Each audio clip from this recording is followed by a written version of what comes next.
ಆಕಾಶವಾಣಿ ಪ್ರದೇಶ ಸಮಾಚಾರ ಓದುತ್ತಿರುವವರು ಹರ್ಷವರ್ಧನ್ ಶೀಲ್ವಂತ್. ನಿತ್ಯವೂ ಜಗತ್ತಿನಾದ್ಯಂತ ಮಕ್ಕಳು ನಾನಾ ರೀತಿಯ ದೌರ್ಜನ್ಯ, ಹಿಂಸೆಗೆ ತುತ್ತಾಗುತ್ತಿದ್ದಾರೆ. ಮುಗ್ಧ ಮಕ್ಕಳ ಮೇಲಿನ ದೌರ್ಜನ್ಯ ಪ್ರಕರಣಗಳು ಕಳೆದ 2021ರಿಂದ ಈಚೆಗೆ ಏರುಗತಿಯಲ್ಲಿವೆ. ಈ ಬಗ್ಗೆ ಜಾಗತಿಕ ಮಟ್ಟದಲ್ಲಿ ಅರಿವು ಮೂಡಿಸುವ ಉದ್ದೇಶದಿಂದ ಪ್ರತಿ ವರ್ಷ ಜೂನ್ 4ರಂದು ಅಂತಾರಾಷ್ಟ್ರೀಯ ದೌರ್ಜನ್ಯಕ್ಕೊಳಗಾದ ಮುಗ್ಧ ಮಕ್ಕಳ ದಿನವೆಂದು ವಿಶ್ವಸಂಸ್ಥೆ ಘೋಷಿಸಿದೆ. ಮಕ್ಕಳ ಮೇಲಿನ ದೌರ್ಜನ್ಯ ತಡೆಗೆ ಮಕ್ಕಳ ಉಚಿತ ಸಹಾಯವಾಣಿ 1098 ಸಂಪರ್ಕಿಸುವಂತೆ ಮಹಿಳಾ ಮತ್ತು ಮಕ್ಕಳ ಅಭಿವೃದ್ಧಿ ಇಲಾಖೆ ಸಾರ್ವಜನಿಕರನ್ನು ಕೋರಿದೆ.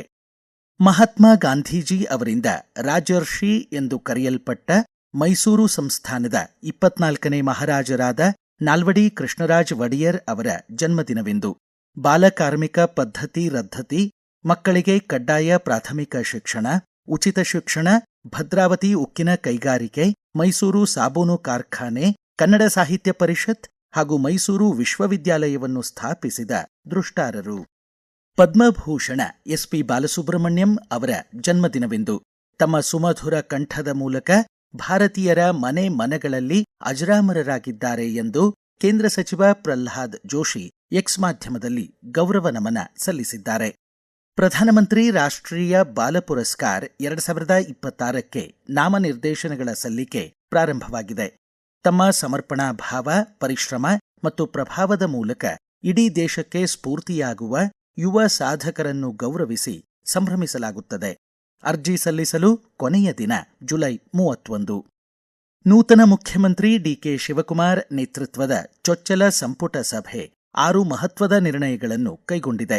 ಲೋಕಭವನದಲ್ಲಿ ಪದಗ್ರಹಣ ಸಮಾರಂಭದ ಬಳಿಕ ವಿಧಾನಸೌಧದಲ್ಲಿ ಸಚಿವ ಸಂಪುಟ ಸಭೆ ನಡೆಯಿತು. ಯುವಜನರ ಶಿಕ್ಷಣ, ಉದ್ಯೋಗಕ್ಕೆ ಒತ್ತು ನೀಡುವ ಜೊತೆಗೆ ಸತ್ಪ್ರಜೆಗಳಾಗಿ ರೂಪಿಸುವ ಆಶಯ ಈ ಘೋಷಣೆಗಳಲ್ಲಿ ಅಡಕವಾಗಿದ್ದು, ಖಾಸಗಿ ಉದ್ಯಮ ವಲಯದಲ್ಲಿ ಕನ್ನಡಿಗರ ಅರ್ಹತೆಗೆ ಅನುಗುಣವಾಗಿ ಉದ್ಯೋಗ ದೊರಕಿಸಿಕೊಡುವುದು ತಮ್ಮ ಆದ್ಯತೆಯಾಗಿದೆ ಎಂದು ಮುಖ್ಯಮಂತ್ರಿ ಡಿಕೆ ಶಿವಕುಮಾರ್ ಸುದ್ದಿಗೋಷ್ಠಿಯಲ್ಲಿ ತಿಳಿಸಿದರು. ದೊಡ್ಡ ಸವಾಲನ್ನ ನಾವು ಎದುರಿಸಬೇಕಾಗ್ತದೆ. ಇಲ್ಲಿ ರೈತರ ಸಮಸ್ಯೆಗೆ ನಾವು ಪ್ರಯಾರಿಟಿ ಇಟ್ಕೊಂಡಿದ್ದೇವೆ. ವಲಸೆ ಹೋಗೋದನ್ನ ತಪ್ಪಿಸಬೇಕು. So agriculture, horticulture, floriculture, sericulture, silk, milk ಇವೆಲ್ಲ ಡಿಗ್ರೇಡ್ ಅನ್ನೋದು ಭಾವನೆ ನಮ್ ಯಾವ ರೈತರಿಗೂ ಬರಬಾರದು. ಅವನಿಗೆ ಆತ್ಮವಿಶ್ವಾಸ ಮೂಡಿಸಬೇಕು. ಎಲ್ಲ ವಿದ್ಯಾರ್ಥಿಗಳು ಕಾಲೇಜ್ವರೆಗೂ ಕೂಡ ಫ್ರೀಯಾಗಿ ಬಸ್ ಪಾಸ್ ಅನ್ನ ಕೊಡ್ತೇವೆ. ಉದ್ಯೋಗದ ಸಮಸ್ಯೆ, ಸರ್ಕಾರ ಈಗಾಗಲೇ 56,000 ಉದ್ಯೋಗ ಕೊಡ್ತೀವಿ ಅಂತ ಅನೌನ್ಸ್ಮೆಂಟ್ ಮಾಡಿದ್ದೇವೆ. ಅದಕ್ಕೆ ಸದ್ಯದಲ್ಲೇ ಒಂದು ಕ್ಯಾಲೆಂಡರ್ ಕೂಡ ನಾವು ಯಾವತ್ತು ಕರಿತೀವಿ ಏನು ಅಂತ ಹೇಳಿ ಇಷ್ಟು ಕ್ಯಾಬಿನೆಟ್ ಅಷ್ಟೊತ್ತಿಗೆ ನಿಮಗೆ ರಿಲೀಸ್ ಮಾಡ್ತೀನಿ. ಈ ರಾಜ್ಯ is A human resources capital of this country. ನೂತನ ಮುಖ್ಯಮಂತ್ರಿಯಾಗಿ ಪ್ರಮಾಣವಚನ ಸ್ವೀಕರಿಸಿದ ಡಿಕೆ ಶಿವಕುಮಾರ್ ಅವರಿಗೆ ಶುಭಾಶಯ ಕೋರಿರುವ ಹುಬ್ಬಳ್ಳಿ ಶಾಸಕ ಮಹೇಶ್ ತೆಂಗಿನಕಾಯಿ 2 ತಿಂಗಳ ಬಾಕಿ ಗೃಹಲಕ್ಷ್ಮಿ ಕಂತನ್ನು ಆದಷ್ಟು ಶೀಘ್ರ ಬಿಡುಗಡೆಗೊಳಿಸುವಂತೆ ಒತ್ತಾಯಿಸಿದ್ದಾರೆ. ಕೇಂದ್ರ ಹಣಕಾಸು ಖಾತೆ ಸಚಿವರಾದ ನಿರ್ಮಲಾ ಸೀತಾರಾಮನ್ ಯಾದಗಿರಿ ಜಿಲ್ಲೆ ಗುರುಮಠಕಲ್ ತಾಲೂಕು ಬದ್ದೇಪಲ್ಲಿ ಗ್ರಾಮದಲ್ಲಿ ರೈತರ ತರಬೇತಿ ಹಾಗೂ ಸಾಮಾನ್ಯ ಸೌಲಭ್ಯ ಕೇಂದ್ರ ಇಂದು ಬೆಳಗ್ಗೆ ಉದ್ಘಾಟಿಸಿದರು. ಸದ್ಯದಲ್ಲೇ ಅವರು ರಾಯಚೂರು ಶಾಖೋತ್ಪನ್ನ ವಿದ್ಯುತ್ ಕೇಂದ್ರದ ಅತಿಥಿ ಗೃಹದಲ್ಲಿ ಮಹತ್ವಾಕಾಂಕ್ಷಿ ಜಿಲ್ಲೆಗಳಾದ ರಾಯಚೂರು ಹಾಗೂ ಯಾದಗಿರಿಯ ಅಭಿವೃದ್ಧಿ ಯೋಜನೆಗಳ ಪ್ರಗತಿ ಪರಿಶೀಲಿಸಲಿದ್ದಾರೆ. ಬಳ್ಳಾರಿ ಜಿಲ್ಲೆ ತೆಕ್ಕಲಕೋಟೆ ಹೋಬಳಿಯಲ್ಲಿ ಭಾರತ್ ಶೇರ್ಡ್ ರೆಪಾಸಿಟರಿ ಆಫ್ ಇನ್ಸ್ಕ್ರಿಪ್ಷನ್ಸ್ ಭಾರತಶ್ರೀ ಯೋಜನೆ ಅಡಿ ಭಾರತೀಯ ಪುರಾತತ್ವ ಸರ್ವೇಕ್ಷಣಾ ಇಲಾಖೆ ಶಾಸನಗಳ ಡಿಜಿಟಲೀಕರಣ ಕಾರ್ಯ ಕೈಗೊಂಡಿದೆ. ನಿಟ್ಟೂರು ಗ್ರಾಮದಲ್ಲಿ ವಿಜಯನಗರ ಕಾಲದ ನಿಲುವುಗಲ್ಲು ಶಾಸನ ಪತ್ತೆಯಾಗಿದೆ ಎಂದು ಎಎಸ್ಐ ಸಹಾಯಕ ಅಧೀಕ್ಷಕ ಹಾಗೂ ಶಾಸನ ತಜ್ಞ ಆರ್ವಿ ಅನಿಲ್ ಕುಮಾರ್ ತಿಳಿಸಿದ್ದಾರೆ. Paderu farmers producers company limited ಶುದ್ಧ ಮತ್ತು ಪರಿಮಳಯುಕ್ತ ಕಾಫಿಯನ್ನು ಬೆಳೆಯಲು ನೈಸರ್ಗಿಕ ಕೃಷಿ ಪದ್ಧತಿಯನ್ನು ಅನುಸರಿಸುತ್ತದೆ. ನೈಸರ್ಗಿಕ ಕೃಷಿಯ ಕಾಫಿಯೇ ಅತ್ಯುತ್ತಮ ಎಂದು ರೈತ ಉತ್ಪಾದಕರ ಕಂಪನಿ ತಿಳಿಸಿದೆ.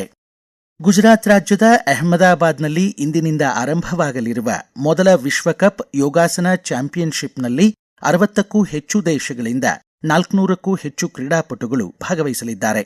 ವಿಶ್ವ ಯೋಗಾಸನ ಚಾಂಪಿಯನ್ಶಿಪ್ ಅನ್ನು ಕೇಂದ್ರ ಕ್ರೀಡಾ ಸಚಿವಾಲಯ, ಆಯುಷ್ ಸಚಿವಾಲಯ, ಭಾರತೀಯ ಕ್ರೀಡಾ ಪ್ರಾಧಿಕಾರ ಹಾಗೂ ಗುಜರಾತ್ ಯೋಗಾಸನ ಕ್ರೀಡಾ ಸಂಘ ಆಯೋಜಿಸಿವೆ.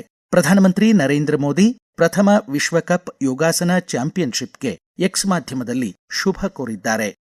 ದೇಶಾದ್ಯಂತ ಬ್ಯಾಡ್ಮಿಂಟನ್ ಸೇರಿದಂತೆ ಕ್ರೀಡೆ ಹಾಗೂ ಯುವ ಕ್ರೀಡಾ ಪ್ರತಿಭೆಗಳನ್ನು ಪ್ರೋತ್ಸಾಹಿಸಲು ಫಿಟ್ ಇಂಡಿಯಾ ಖೇಲೋ ಇಂಡಿಯಾ ಧ್ಯೇಯದೊಂದಿಗೆ ಬೆಂಗಳೂರಿನ Prakash Padukone school of badminton ಹಾಗೂ ಶ್ರೀರಾಮ್ ಫೈನಾನ್ಸ್ ಲಿಮಿಟೆಡ್ ಒಪ್ಪಂದಕ್ಕೆ ಸಹಿ ಹಾಕಿವೆ.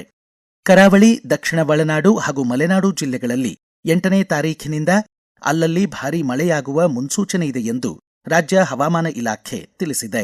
ಇಲ್ಲಿಗೆ ಪ್ರದೇಶ ಸಮಾಚಾರ ಮುಕ್ತಾಯವಾಯಿತು.